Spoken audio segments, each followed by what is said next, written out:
الحمد لله كفى وسلام على عباده الذين اصطفى أما بعد فقد قال الله تعالى في كلامه المجيد وفرقانه الحميد أعوذ بالله من الشيطان الرجيم بسم الله الرحمن الرحيم يا أيها الذين آمنوا كتب عليكم الصيام كما كتب على الذين من قبلكم لعلكم تتقون وقال تعالى ولكم فيها ما تشتهي أنفسكم ولكم فيها ما تدعون وقال رسول الله صلى الله عليه وسلم للصائم فرحتان فرحة عند فطره وفرحة عند لقاء ربه وقال عليه الصلاة والسلام من صام رمضان ثم أتبعه ستا من شوال كان كصيام الدهر كله أو كما قال عليه الصلاة والسلام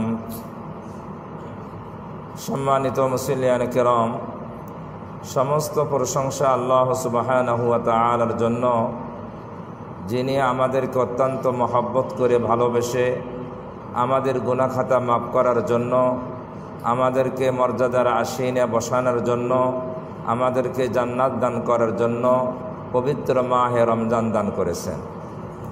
এই পবিত্র মাহে রমজানের আজকে ২৭তম তারিখ। রমজানের শুরু থেকে এ পর্যন্ত আল্লাহ তাআলার অনুগ্রহে আমরা রোজা, তারাবি, তেলাওয়াত, জিকির, আজকার, দান, সদকা ইত্যাদি ইবাদত যতটুকু পারি করার সুযোগ পেয়েছি।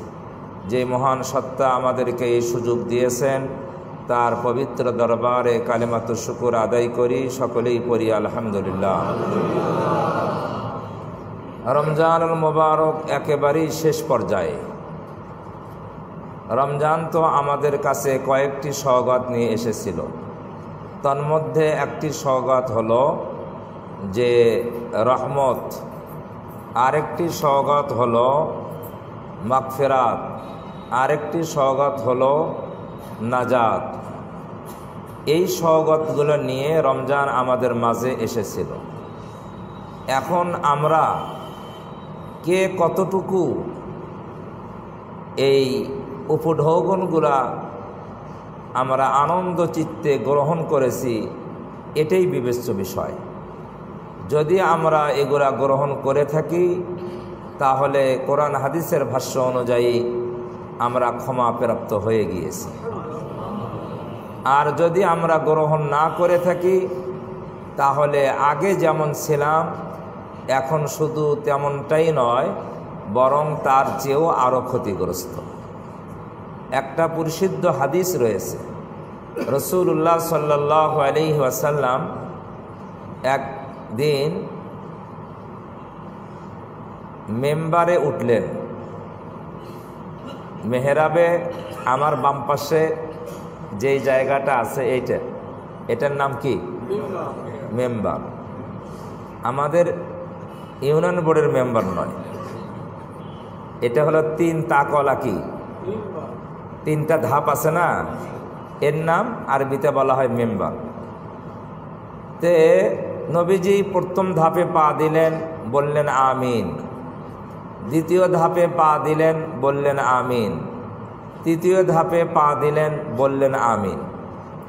অন্য কোনো কথাবার্তা নাই, শুধু 3টা ধাপে 3বার কি বললেন? আমিন বললেন। খুতবা শেষে সাহাবায়ে কেরাম নবীজিকে প্রশ্ন করলেন, ইয়া রাসূলুল্লাহ, আজকে যে ঘটনা ঘটালেন ইতিপূর্বে এরকম কোনোদিন দেখিনি, এটার তাৎপর্য কি? আমরা তো বুঝতে পারলাম না। নবীজি বললেন, আমি যখন প্রথম ধাপে পা দিয়েছি তখন জিবরাইল আলাইহিস সালাতু ওয়াস সালাম আমার কানে এসে বললেন, হে আল্লাহর রাসূল, যেই ব্যক্তির সামনে আপনার নাম মোবারক নেওয়া হয় সে আপনার প্রতি দরুদ পড়ে না, সে ধ্বংস হোক। জিবরাইল যে কথাটা বললো এটা দোয়া না বদদোয়া? দোয়া।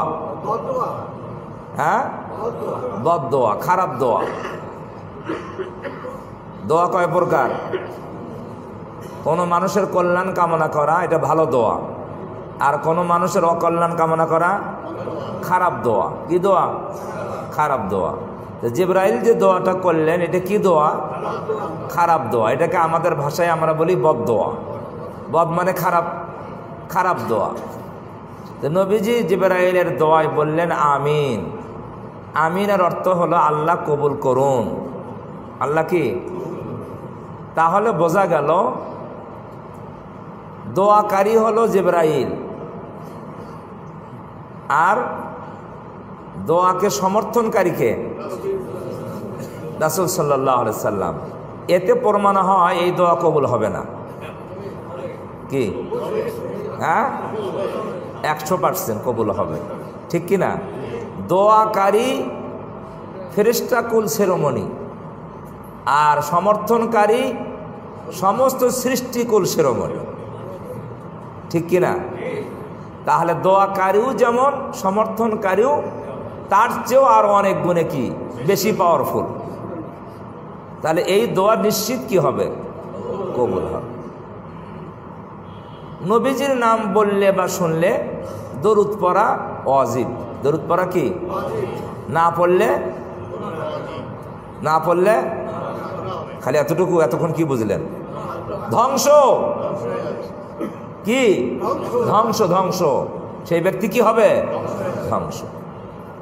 2 নম্বর, জিবরাইল নবীজি বলেন আমি যখন দ্বিতীয় ধাপে পা দিলাম, জিবরাইল বদদোয়া করলো, হে আল্লাহর রাসূল, যে ব্যক্তি তার পিতামাতা অথবা উভয়ের যে কোনো একজনকে বৃদ্ধ অবস্থায় পেল, কোন অবস্থায়? এই অবস্থায় পিতামাতা সেবার মুখাপেক্ষী। কিসের মুখাপেক্ষী? সেবার। একা কাজ করতে পারে না।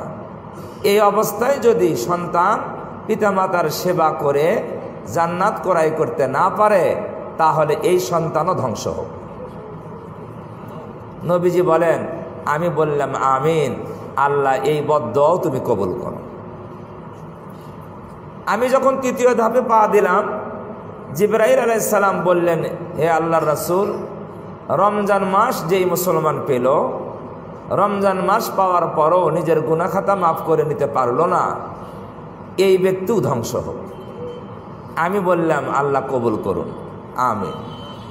এখন বলেন তাহলে রমজান মাসের গুরুত্ব কম না বেশি? এই মাসে যেমন জান্নাত ক্রয় করা যায়, জান্নাত অর্জন করা যায়, গুনাহ খাতা মাফ করে নেওয়া যায়, নিজের মর্যাদা বৃদ্ধি করা যায়, নিজে অনেক দামি হওয়া যায়, এই মাসটা যদি আমরা কাজে না লাগাই তাহলে ধ্বংস কি অনিবার্য। এখন আমরা নিজেরা নিজেদেরকে জিজ্ঞাসা করি, আজকে 27শে রমজান পর্যন্ত কে কতটুকু গুনাহমুক্ত ছিলাম? কে কতটুকু গুনাহমুক্ত ছিলাম?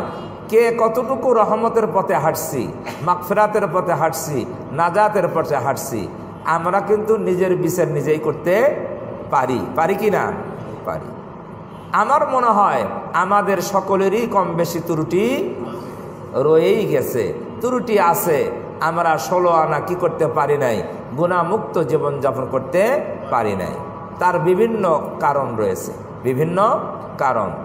একটা কারণ তো হলো নফসে আম্মারা। কে? আমাদের প্রবৃত্তি আছে না, কুপ্রবৃত্তি, এটা একটা কারণ। আরেকটা কারণ হলো আমাদের পরিবেশ। আমাদের কি? আমাদের পরিবেশ কি দ্বীনি পরিবেশ? হ্যাঁ, দ্বীনি পরিবেশ না। ওমর রাদিয়াল্লাহু তাআলা আনহুর যুগে এমন ইনসাফ কায়েম হয়েছিল, বাঘ আর বকরি একসাথে চলতো, কেউ কাউকে আক্রমণ করতো না। ওমর বিন আব্দুল আজিজ রহমতুল্লাহ আলাইহির খেলাফতকালে এমন ইনসাফ কায়েম হয়েছিল, একই নদীর ঘাটে ছাগলও পানি খাইতো, বাঘও পানি খাইতো। বাঘ ছাগলের উপর আক্রমণ করতো না। আমাদের সমাজে এরকম ইনসাফ তো আছে না? আছে না? জুলুম। পারলে ভাই ভাইয়ের জমি দখল করে কি করে না? ভাই ভাইয়ের জমির রেকর্ড করে নেয়। এই হলো আমাদের অবস্থা। আল্লাহ তাআলা আমাদের বোঝার তৌফিক দান করে। কোরআন শরীফে এই কথাটা বারবার বলা হয়েছে যে তোমরা ইনসাফ কায়েম করো, ইদিলু, আদল কায়েম করো, ইনসাফ কায়েম করো।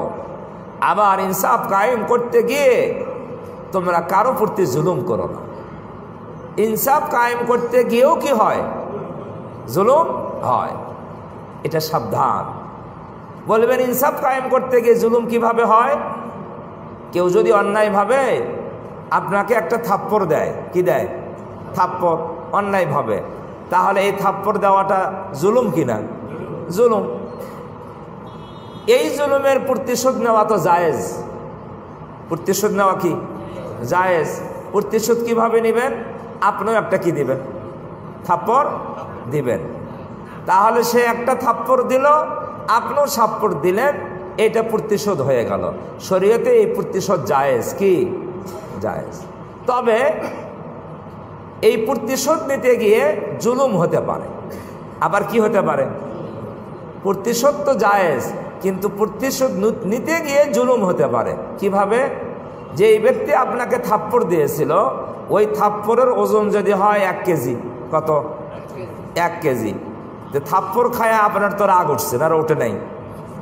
আপনার তো প্রেশার বেড়ে গেছে, 100-র জায়গাতে 150, তাই না? এখন আপনি প্রতিশোধ নিতে গিয়ে আপনি পাল্টা একটা থাপ্পড় দিলেন। আপনার থাপ্পড়ের ওজন 1.5 কেজি। কয় কেজি?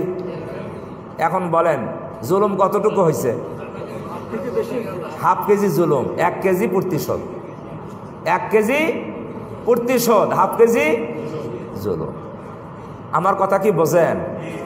তাহলে প্রতিশোধ নিতে গিয়েও কি হয়? জুলুম হয়। আল্লাহু আকবার কাবীরা। কোরআন হাদিসে কথাটা বারবার বলা হয়েছে, প্রতিশোধ নেওয়া জায়েজ, কিন্তু প্রতিশোধ নিতে গিয়ে যেন জুলুম না হয়। বিগত সরকার অনেক জুলুম করেছে, না করে নাই? এখন আমরা প্রতিশোধের পালা চলে আসছে। কিসের পালা? এই প্রতিশোধ নিতে গিয়ে যেন আবার জুলুম না হয়। কি না হয়? কেন? যতটুকু প্রতিশোধ ততটুকু তো নেওয়া জায়েজ, অতিরিক্ত যতটুকু নেবেন এটা কিন্তু জুলুম।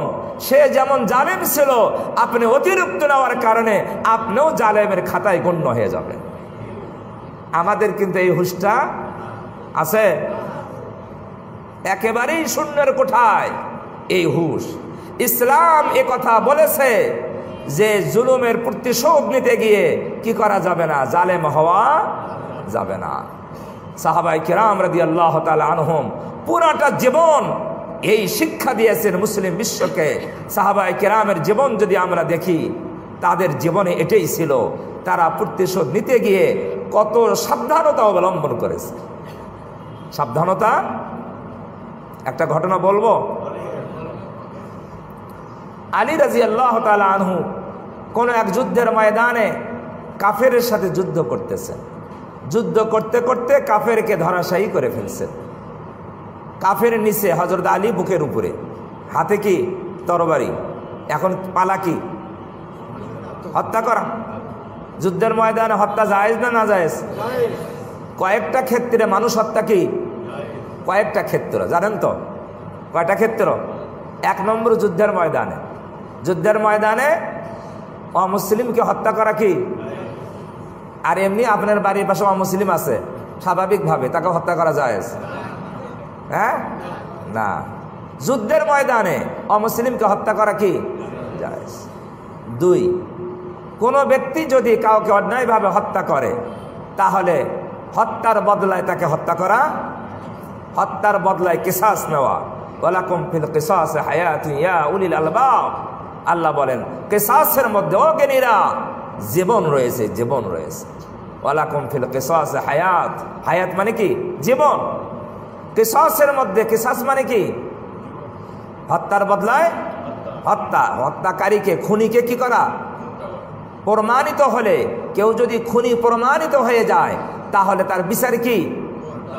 তাকে হত্যা করতে হবে। আপনি করবেন, রাষ্ট্র করবে, ব্যক্তি না, কে? রাষ্ট্র। কোন ব্যক্তি হত্যাকারী প্রমাণিত হলে রাষ্ট্র প্রমাণ সাপেক্ষে এই খুনিকে, এই হত্যাকারীকে হত্যা করা এটা শরীয়তে বৈধ। আল্লাহ বলেন এই হত্যার মধ্যে, এই কিসাসের মধ্যে, হত্যার বদলায় হত্যার মধ্যে হায়াত, জীবন রয়েছে। ইয়া উলিল আলবাব, হে জ্ঞানীরা। মানুষ হত্যা করলো, জীবন কিভাবে হলো? হত্যার মধ্যে আবার জীবন কেমন? হত্যার মধ্যে তো মৃত্যু। আল্লাহ কয় কি জীবন আছে, তাহলে বোধগম্য।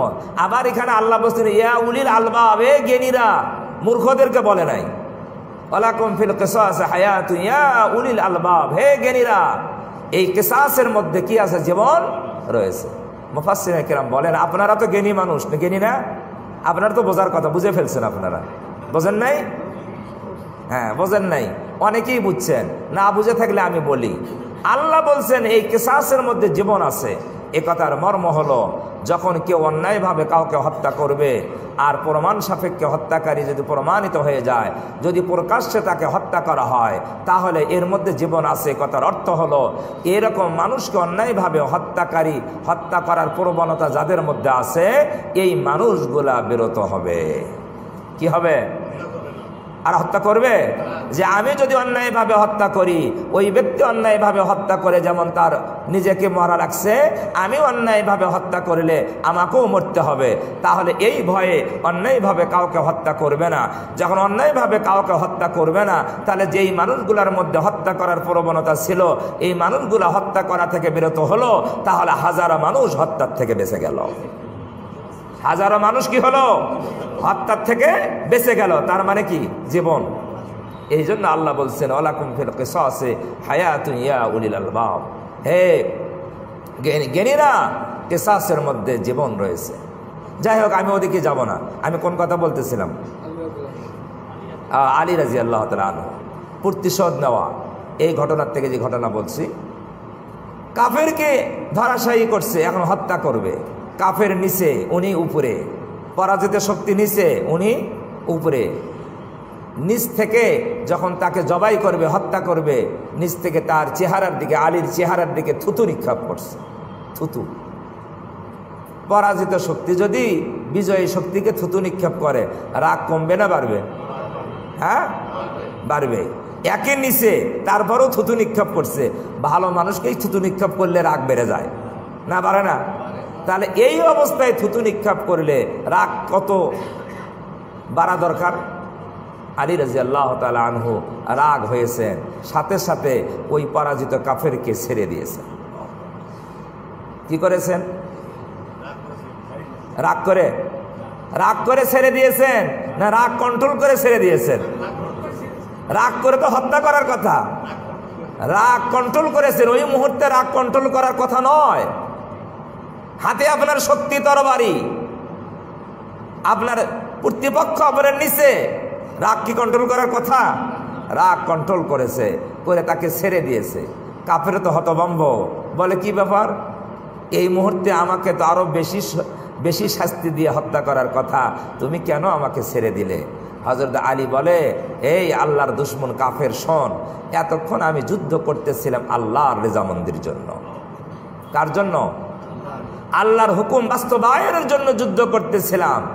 আর তুই যখন ধরাশায়ী হয়ে গিয়েছিস, আমাকে যখন থুতু নিক্ষেপ করেছিস, তখন আমার ভেতরে জাগতিক রাগ আর ক্রোধ কি হয়ে গিয়েছে?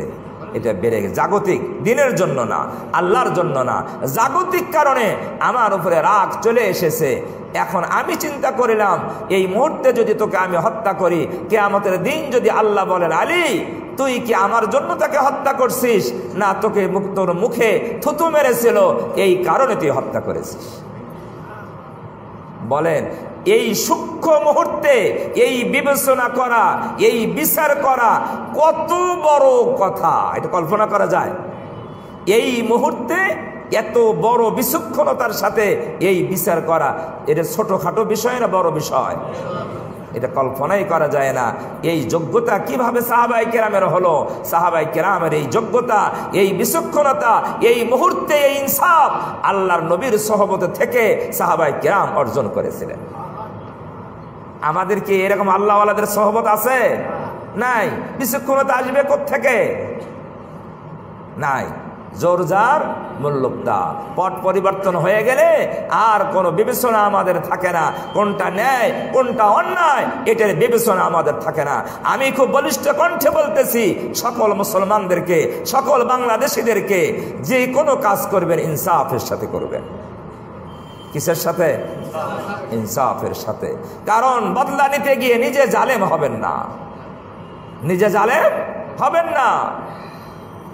নিজে যদি জালেম হয়ে যান প্রতিশোধ নিতে গিয়ে, তাহলে সেই জালেমের যেই পরিণতি হয়েছে আপনারও কিন্তু সেই পরিণতি হবে। আল্লাহ তাআলা আমাদের বোঝার তৌফিক দান করেন। কোন কথার থেকে আমরা কোন দিকে চলে গিয়েছি মনে নাই? ইনসাফ কোত্থেকে আসলো?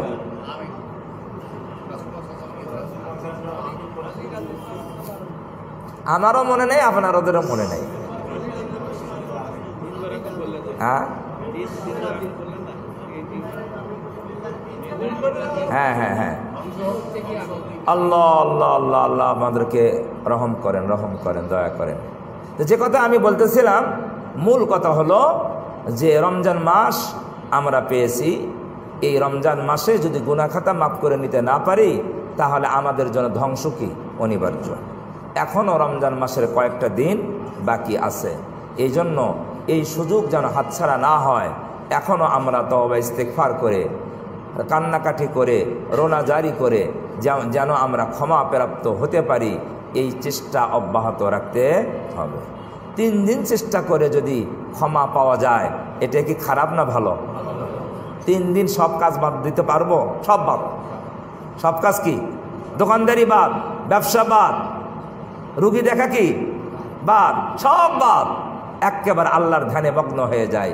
যারা ইতিকাফ করতেছেন তারা যেমন সব কিছু বিচ্ছিন্ন হয়ে আল্লাহর ধ্যানে মগ্ন, আমরাও যদি আল্লাহর ধ্যানে মগ্ন হয়ে যাই আর আল্লাহর কাছে ইস্তেগফার করে তওবা করি, আমার বিশ্বাস আল্লাহ আমাদের সবাইকে ক্ষমা করে দিবেন। আল্লাহ ক্ষমা করার জন্যই রমজান মাস দান করেছেন। রমজান মাস এত বরকতের মাস, এত বরকতের মাস। হাদিসে পাকের মধ্যে আসছে যেই মানুষগুলা কবিরা গুনাহ কর থেকে মুক্ত, কবিরা গুনাহ থেকে মুক্ত, এই মানুষগুলার সগীরা গুনাহ কিছু অটো মাফ হয়ে যায়। কি অটো? সগীরা গুনাহ মাফ হয়ে যায়। অটো হ্যাঁ ডিলিট হয়ে যায়। মোবাইল থেকে ডিলিট হয় না, মেসেজ বেশি আসলে অটো ডিলিট। কিছু গুনাহ আছে সগীরা গুনাহ অটো ডিলিট হয়ে যায়। কিসের কারণে? মোবাইলে বেশি মেসেজ যদি আসে, তাহলে পেছনের গুলো কি হয়ে যায়? তো এই গুনাহ ডিলিট হবে কোন আমলের কারণে? হ্যাঁ নেক আমল। নেক আমল, নেক আমলের কারণে গুনাহ কি হয়ে যায়? ডিলিট হয়ে যায়। তওবা করা লাগে না। তার মধ্যে একটা হলো 5 ওয়াক্ত নামাজ। কি নামাজ? 5 ওয়াক্ত ফরজ নামাজ। ফরজ নামাজ যখন পড়বেন ফজর, তাহলে ফজরের আগে যত সগীরা গুনাহ হয়েছে ফজরের নামাজের দ্বারায় সব গুনাহ কি সগীরা গুনাহ মাফ, অটো ডিলিট। জহরের নামাজের দ্বারায় ফজর থেকে জহর পর্যন্ত যা গুনাহ হয়েছে সগীরা, জহরের নামাজ আদায়ের দ্বারায় সব সগীরা গুনাহ অটো ডিলিট। আসরের নামাজের দ্বারাও তেমনি, মাগরিবের নামাজের দ্বারাও তেমনি, ঈশার নামাজের দ্বারাও তেমনি। আর জুমার নামাজের দ্বারাই কি? এই নামাজের গুরুত্ব কম না বেশি? বেশি। জুমার নামাজের দ্বারায় বিগত 1 সপ্তাহের সব সগীরা গুনাহ মাফ। রমজানের দ্বারাই কি? 1 বছরের সব সগীরা গুনাহ কি? আল্লাহু আকবার। রমজান টু রমজান, গত রমজান থেকে এই রমজান পর্যন্ত যত সগীরা গুনাহ হয়েছে, এই রমজানের ইবাদত বন্দেগী করার দ্বারায় 1 বছরের সব সগীরা গুনাহ কি হয়ে যাবে? মাফ হয়ে যাবে। শুধু থাকলো কবিরা গুনাহ। আর কবিরা গুনাহ মাফ হবে কিসের দ্বারায়? তওবার দ্বারায়। কিসের দ্বারায়? তওবার দ্বারায় কবিরা গুনাহও কি হয়ে যাবে? মাফ হয়ে যাবে। আমরা গুনাহ যদি মাফ করে নিতে পারি, তাহলে আমরা কামিয়াব, আমরা সফল। আল্লাহ তাআলা গুনাহ মাফ করার জন্যই এই রমজানের রোজা দান করেছেন। গুনাহ মাফ করার জন্যই রমজানের কি দান করেছেন?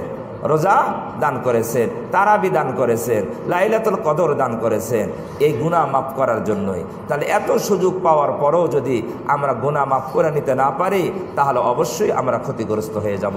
আল্লাহ তাআলা আমাদেরকে ক্ষতির হাত থেকে বাঁচার তৌফিক দান করেন।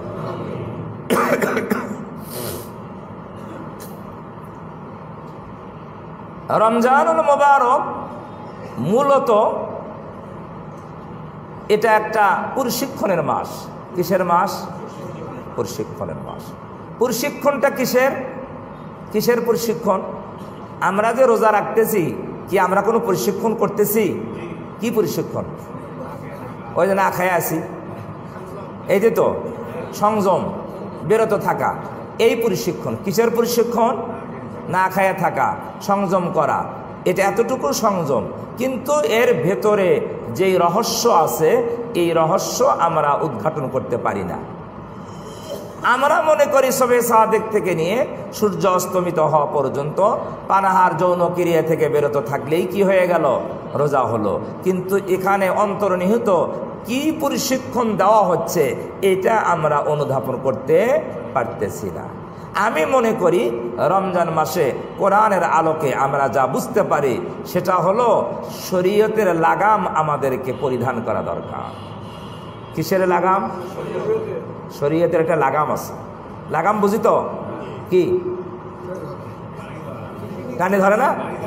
ঘোড়ার লাগাম থাকে না? লাগাম, লাগাম, হ্যাঁ, ওই যে মুখের ভেতর দিয়ে দিয়ে পেছন দিকে টাইনে ধরে থাকে, এই লাগাম শরীয়তের একটা কি আছে? লাগাম আছে। আসলে এই প্রশিক্ষণটা হলো শরীয়তের লাগাম আমাদেরকে পরিধান করতে হবে। এই লাগাম পরিধান করে এই লাগামটা আল্লাহর হাতে উঠিয়ে দিতে হবে। কার হাতে? লাগাম কি এমনি খালি পড়লেই হবে না? পেছনে একজন টানে ধরা লাগবে? টানে ধরা লাগবে না? তে ঘোড়ার লাগাম টানে ধরে কে? যে ঘোড়া চালায়। উটের লাগাম টানে ধরে কে? যে উট চালায়। হাতির লাগাম টানে ধরে কে? হাতির মাউত, তাই না?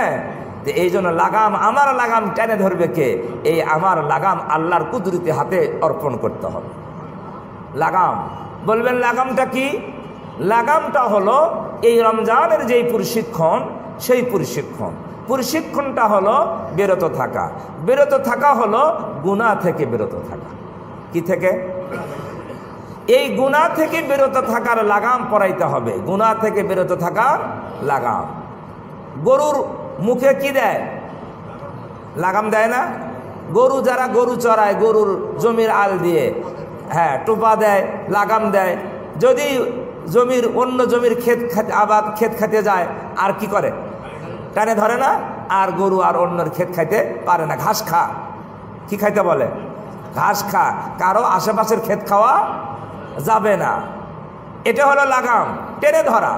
তে আল্লাহ সুবহানাহু ওয়া তাআলা রমজানের যেই মূল উদ্দেশ্য, যেই লাগাম আমাদেরকে পড়ার কথা, যেই নিয়ন্ত্রণ আমাদের করার কথা, যেই প্রশিক্ষণ আমাদের দেওয়ার কথা, সেই প্রশিক্ষণ হলো এই বিরত থাকা। কি থাকা? বিরত থাকা। সবেহে সাদেক থেকে নিয়ে সূর্য অস্ত পর্যন্ত আমরা কি থাকি? পানাহার থেকে বিরত থাকি। আসলে এই বৈধ জিনিস থেকে বিরত থাকা আসলে মূল উদ্দেশ্য এটা নয়। রোজার মূল উদ্দেশ্য হলো সমস্ত গুনাহের কাজ থেকে কি থাকা? বিরত থাকা। সমস্ত, এক কথায় সমস্ত গুনাহের কাজ থেকে নিজেকে বিরত রাখা। এই প্রশিক্ষণের নাম হলো রমজানের প্রশিক্ষণ। গুনাহ থেকে কি রাখা? থাকা, বিরত থাকা, নিজেকে বিরত রাখা, গুনাহ থেকে বিরত রাখা। তাহলে বৈধ জিনিস থেকে বিরত থাকার একটা প্রশিক্ষণ দেওয়া হচ্ছে প্রত্যেক দিন 14-15 ঘন্টা। কত? 14-15 ঘন্টা বৈধ জিনিস থেকে বিরত থেকে, অবৈধ হারাম থেকে, গুনাহ থেকে বিরত থাকার অভ্যাস তৈরি করার জন্য এই রোজা দেওয়া হয়েছে। তাহলে মূলত রোজার উদ্দেশ্য হলো যে আমরা যেন প্রশিক্ষণ প্রাপ্ত হই, নিজেকে গুনাহ থেকে বিরত রাখার প্রশিক্ষণ নিয়ে বাকি রমজান মাসেও বিরত থাকব। রমজানের বাহিরে 11 মাস আমরা কি থাকব? বিরত থাকব। এই বিরত থাকার অভ্যাস যদি গড়ে তুলতে পারি, এই লাগাম যদি আমরা আমাদের মুখে পরাইতে পারি, তাহলে আশা করা যায় আমরা মুত্তাকি হতে পারবো। আর যদি খালি খানাপিনা থেকে বিরত থাকলাম, গুনাহ থেকে বিরত থাকলাম না, তাহলে আমরা মুত্তাকি হওয়ার কোনো সুযোগ নাই। এই জন্য কোরআন শরীফে যে আয়াত আমি পড়েছি, আল্লাহ বলেছেন তোমাদের উপর রোজা ফরজ করা হয়েছে হে ঈমানদারেরা, তোমাদের পূর্ববর্তীদের উপরেও ফরজ করা হয়েছিল, যাতে করে সম্ভবত তোমরা মুত্তাকি হতে পারো। এ কথা আল্লাহ বলেননি তোমরা রোজা রাখো নিশ্চিত তোমরা মুত্তাকি হয়ে যাবা। আল্লাহ এ কথা বলেননি রোজা রাখলেই মুত্তাকি, এ কথা বলেননি। রোজা রাখো সম্ভবত সম্ভাবনা আছে কি হতে পারো, মুত্তাকি হতে পারো। তা আল্লাহ সম্ভাবনার কথা কেন বললেন? প্রশ্ন আসে না আসে না? এই প্রশ্নের জবাব মুফাসসিরিনে কেরাম দিয়েছেন এভাবে যে আসলে অনেক রোজাদার রোজা রাখবে কিন্তু মুত্তাকি হতে পারবে না, গুনাহ থেকে নিজেকে বিরত রাখবে না। এই জন্য আল্লাহ নিশ্চয়তা দেন নাই। কি দেন নাই? নিশ্চয়তা দেন নাই। কেন পাবলিক স্কুলে পড়লেই কি হয়ে যাবা, তুমি একবার A+ পাওয়া যাবা, এই স্কুল কর্তৃপক্ষ এই নিশ্চয়তা দিবে কোনোদিন? দেয়? কেন পাবলিকে ভর্তি হয়েছে, পড়াশোনা করে না, ছাত্র ভালো পড়াশোনা করে না, A+ পাবে না ফেলও করবে? এই রোজা আসছে, রোজা দান করছে মুত্তাকি বানানোর জন্য, রোজা রাখলেই তুমি মুত্তাকি হয়ে যাবা, এই নিশ্চয়তা আল্লাহ দেন নাই। এটা অসম্ভব। এটা নির্ভর করতেছে আমাদের উপর, আমরা মুত্তাকি হব কি হব না, আমরা মুত্তাকি হব কি হব না। এই জন্য আল্লাহ নিশ্চয়তা দেন নাই। নিশ্চয়তা দিলে রোজা রাখলেই সবাই মুত্তাকি হয়ে যাইত। কিন্তু রোজা আমরা অনেকে রাখবো, রাখতেছি, কিন্তু মুত্তাকি সবাই হতে পারতেছি না। তার কারণ হলো আমরা গুনাহ থেকে বিরত হতে পারি না। যেটা মূল রোজার শিক্ষা, গুনাহ থেকে বিরত থাকো, পানাহার থেকে বিরত থাকার মাধ্যমে মূল যে শিক্ষা আমাদের দেওয়া হচ্ছে, তোমরা গুনাহ থেকে বিরত থাকো, এই অভ্যাস গড়ে তোলো, তাহলেই তুমি মুত্তাকি হতে পারবা। আর যদি মুত্তাকি হতে পারো তাহলেই তুমি সম্মানিত হতে পারবা। তাহলে রোজার মূল উদ্দেশ্য কি? মুত্তাকি হওয়া না, রোজার মূল উদ্দেশ্য হলো সম্মানিত হওয়া, আল্লাহর কাছে দামি হওয়া, আল্লাহর কাছে সম্মানিত হওয়া। কোরআন শরীফে আল্লাহ অন্য আয়াতে বলেছেন ইন্না আকরামাকুম ইনদাল্লাহি আতকাকুম, তোমাদের মধ্যে আল্লাহর নিকট সবচেয়ে দামি ব্যক্তি সেই ব্যক্তি যে বেশি মুত্তাকি। যেই ব্যক্তি আল্লাহর কাছে বেশি মুত্তাকি সেই ব্যক্তি আল্লাহর কাছে বেশি কি?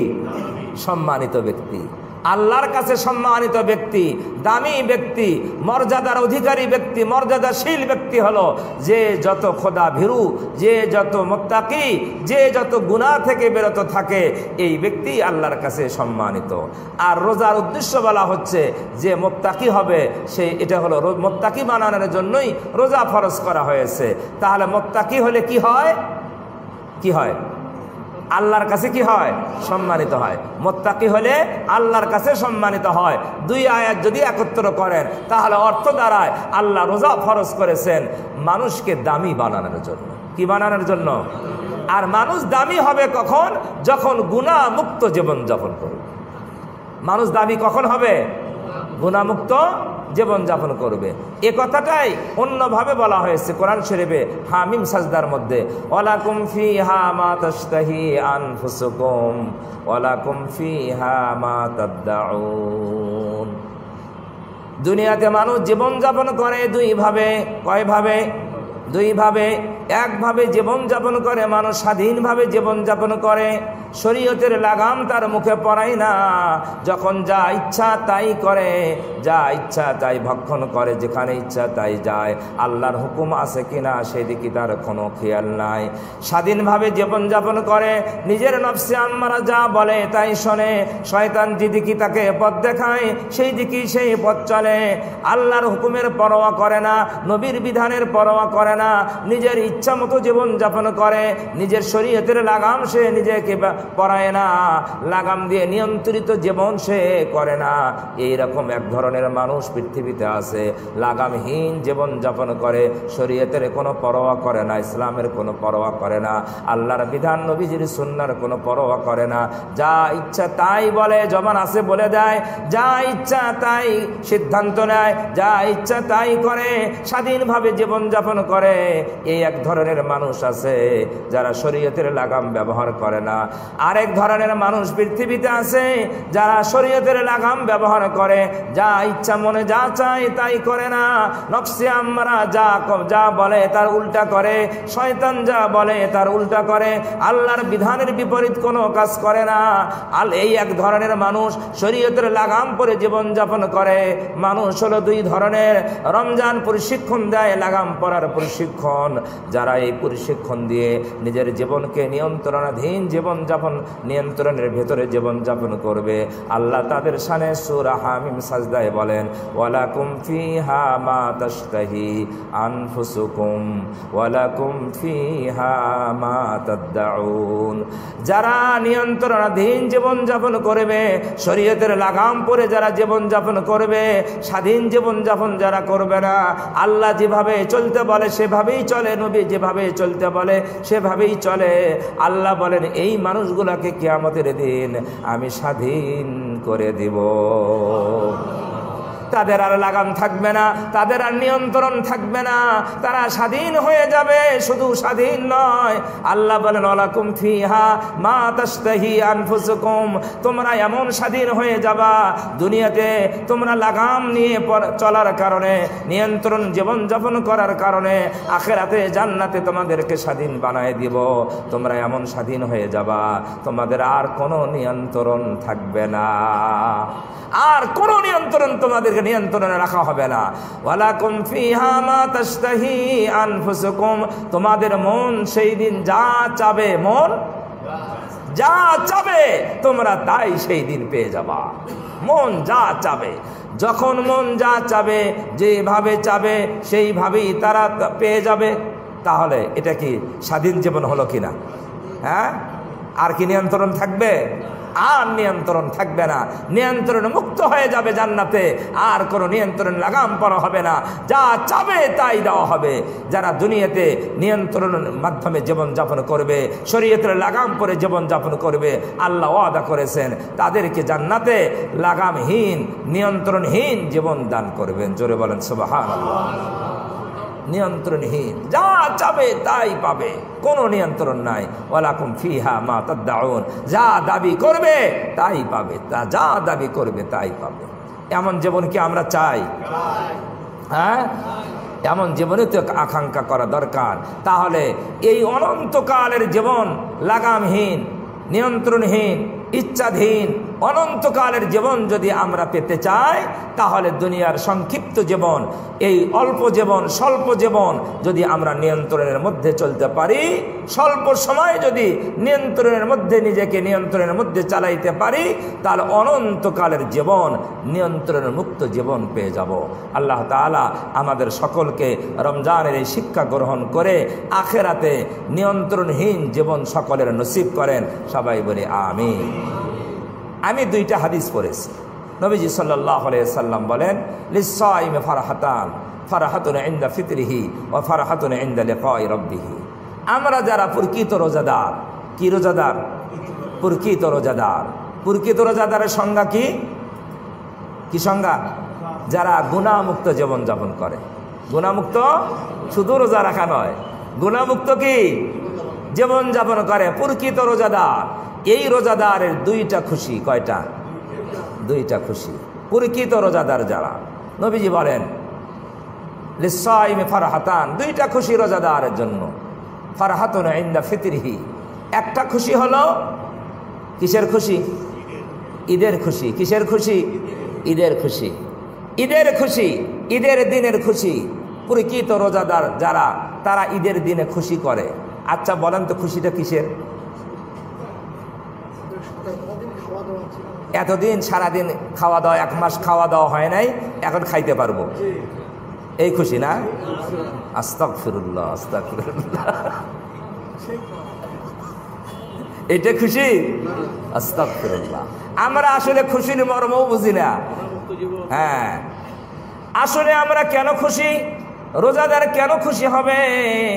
মুহাদ্দিসিনে কিরাম বলেন, হাদিসের ব্যাখ্যা দিতে গিয়ে, একটা মাস যে আমরা আল্লাহর হুকুম মানতে পারলাম, একটা মাস যে গুনাহমুক্ত জীবন যাপন করতে পারলাম, এত বড় ইবাদত করতে পারলাম, এই ইবাদত করতে পারার জন্য খুশি। ইবাদত করতে পারলে আপনি খুশি হন না বেজার হন? নামাজ পড়তে পারাই খুশি না বেজার? যারা মুনাফিক তারা নামাজ পড়তে কষ্ট লাগে, ঠিক কিনা? তাদের রোজার মাস চলে আসলে তাদের শরীরে আগুন জ্বলে, জ্বলে কিনা? কিন্তু ইমানদার যারা, তারা রোজা নামাজ ইত্যাদি ইবাদত করতে পারলে তারা খুশি। একটা মাস লম্বা সময় আল্লাহর হুকুম মেনে নিয়ন্ত্রিত জীবনযাপন করতে পারলাম, এই জন্য রোজাদার খুশি। এই জন্য রোজাদার কি খুশি।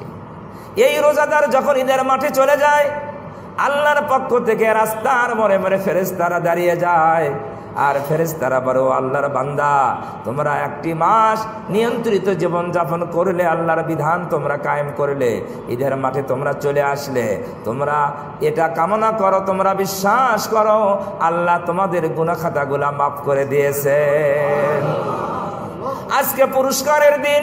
ঈদের দিন কিসের দিন? পুরস্কারের দিন। একটি মাস কষ্ট করলাম, নিয়ন্ত্রিত জীবন যাপন করলাম, এই তার পুরস্কারের দিন হলো রোজার ঈদের দিন।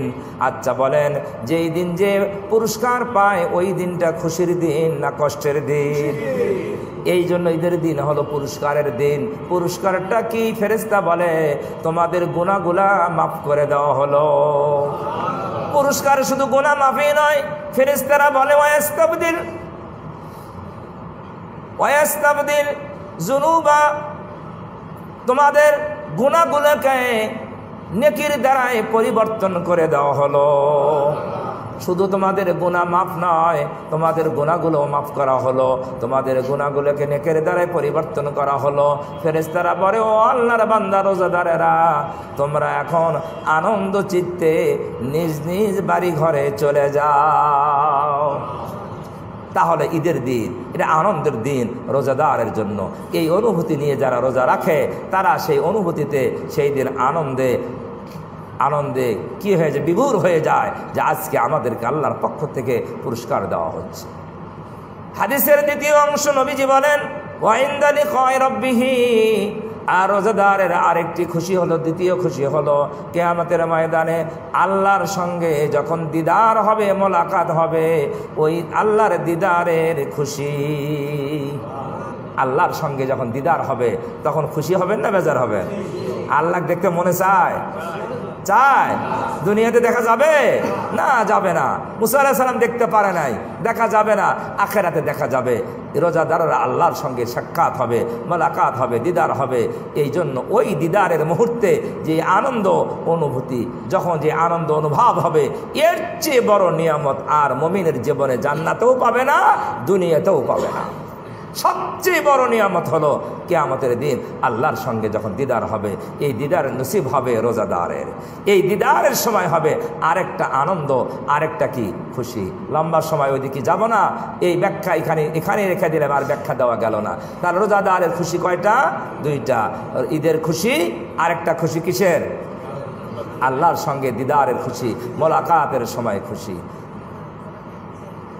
বন্ধু যখন বান্ধবীর সাথে দেখা করে খুশি হয় না বেজার হয়? হ্যাঁ, খালি মোবাইলে যোগাযোগ, খালি কি মোবাইলে যোগাযোগ, চেনে না, নামও দেখে নেই, খালি মোবাইলে যোগাযোগ। বা বাড়ি হলো চিটাগাং, একজনের বাড়ি রংপুর, যোগাযোগ। এখন 5-6 বছর ধরে যোগাযোগ, 5-6 বছর পরে যদি হঠাৎ করে দুইজনের দেখা হয়, কেমন মজা লাগবে? হ্যাঁ, মজা লাগবে না?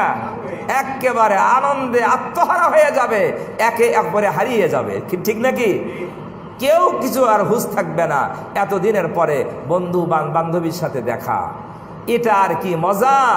এটা তো মনো মজাই নয়, এর চেয়ে হাজার লক্ষ কোটি গুণ বেশি মজা হবে যখন রোজাদার আল্লাহর সঙ্গে সাক্ষাৎ করবে। আল্লাহর সাথে যখন সাক্ষাৎ হবে, জান্নাতের সমস্ত নিয়ামতের কথা মানুষ ভুলে যাবে, সব নিয়ামতের কথা ভুলে যাবে। এই সাক্ষাতের জন্যই আমাদেরকে নিয়ন্ত্রিত জীবন যাপন করতে হবে। আল্লাহ তাআলা আমাদেরকে তৌফিক দান করেন। আরেকটা হাদিসের অর্থ বলে শেষ করে দেব। রমজানের রোজা তো শেষ পর্যায়ে। রমজান নবীজি বলেন মান সামা রমাদান, যে ব্যক্তি রমজানের রোজা রাখলো, রমজানের রোজা রাখলো, সুম্মা আতবাহু সিত্তাম মিন শাওয়াল, রমজানের পরে মাস শাওয়াল মাস, এই মাসে 6টা রোজা রাখলো। কয়টা রোজা?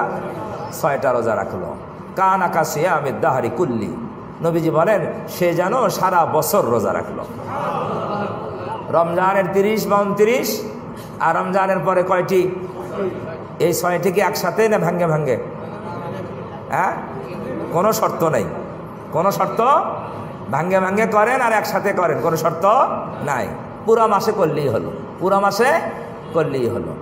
এক মাসে 6টা রোজা করবেন, রমজানের 30টা রোজা বা 29টা রোজা করবেন, সারা বছর রোজা রাখার সওয়াব আল্লাহ তাআলা আমাকে আপনাকে দান করবেন। এটা করা দরকার কি না? আল্লাহ তাআলা আমাদের তৌফিক দান করেন। রোজা যদি 29-এ হয়, তার আর কয়টা রোজা আছে? আজকে বাদে 2টে। আর যদি 30-এ হয়, আজ বাদে 3টে। তাহলে ঈদ হবে কবে? আগামী সোমবার অথবা মঙ্গলবার ঈদ। ঈদের দিন অনেকেই ফজরের নামাজও পড়ে না, ঘুমায়। কি করে? ঘুমায়, ঘুমায়, ঘুমায়, ঘুমাইতে ঘুমাইতে 10টার সময় ওঠে। এই 10টা বাজে, সর্বনাশ। তারা হুদয় করে গোসল করে দৌড়ায়, যে জামাত তো ওখানে 8:30, ওখানে 8:30 নামাজ তো হয়েছে, কেরামতি মসজিদে দৌড়াও। আর কেরামতি মসজিদে আসে থেকে এখানেও জামাত হয়ে গেছে, এখানেও কি জামাত শেষ। এখন লোক খোঁজে, এই 2-4 জন এরকম হয়ে গেছে, এই কেউ নামাজ পড়ানোর কেউ নাই, খোঁজে না? খোঁজে না? কয়েকদিন আগে এক হুজুর আসছে, ছোট হুজুর, আসে কইতেছে ওই যে শেষে যে লোকগুলো আসে জামাত হয়ে যাওয়ার পরে, ওদের নামাজ পড়ার জন্য আমাকে রাখেন। এরকম হুজুরও আছে, তাই না? এরকম করব? হ্যাঁ, আমরা ঈদের দিন সকালে ঘুমাবো না। ঈদের দিন সকালে ঘুমানোর দিন নয়, ঈদের দিন মুসলমানদের আনন্দের দিন। কিসের দিন? আনন্দের দিন। 1 মাস সিয়াম সাধনা করছেন, প্রশিক্ষণ নিয়েছেন, সকাল সকাল গোসল করবেন ঈদের দিন। গোসল করে আতর গোলাপ মেখে এই সুন্দর পোশাক পরিধান করে কিছু নাস্তা করবেন, মিষ্টান্ন করবেন, এটা সুন্নাহ করে এরপরে সকাল সকাল ঈদের মাঠে চলে যাবেন, এটাই সুন্নাহ। ঈদের দিন সারা জীবনে তো ঘুমাইলেন, ঈদের দিনে ঘুমায়ে ঈদের নামাজের মতন একটা গুরুত্বপূর্ণ নামাজ বছরে 2বার পাওয়া যায়। এই তো একটাই, এই ঈদ একটা, আর এক কুরবানির ঈদ আরেকটা। এই ঈদ আর জীবনে 1 বছরে পাওয়া যাবে না। এটাও যদি ঘুমের মধ্য দিয়ে কাজা হয়ে যায়, না পড়তে পারি, এর চেয়ে হতভাগা আর কেউ নাই। আল্লাহ তাআলা আমাদের বোঝার তৌফিক দান করেন। আমাদের মুন্সিপাড়া কবরস্থান সংলগ্ন মাঠে ঈদের জামাত হবে 8:30। কয়টায়? 8:30। কেরামতি কালেক্টরিতে ঈদের মাঠ হবে 8:30। হ্যাঁ, এই মুন্সিপাড়া কবরস্থান সংলগ্ন মাঠে ঈদের জামাত হবে 8:30। আমাদের কেরামতিয়া ঈদের জামাত হবে 9টায়। ঈদের জামাত হবে 9টায়। আমরা 2টা ঘোষণায় দিয়ে দিলাম যে যেখানে যার সুযোগ হয় সেখানে ঈদের জামাতে আমরা অংশগ্রহণ করব। আল্লাহ তাআলা আমাদের তৌফিক দান করেন। ওয়া আখিরু দাওয়ানা আনিল হামদুলিল্লাহি রাব্বিল আলামিন।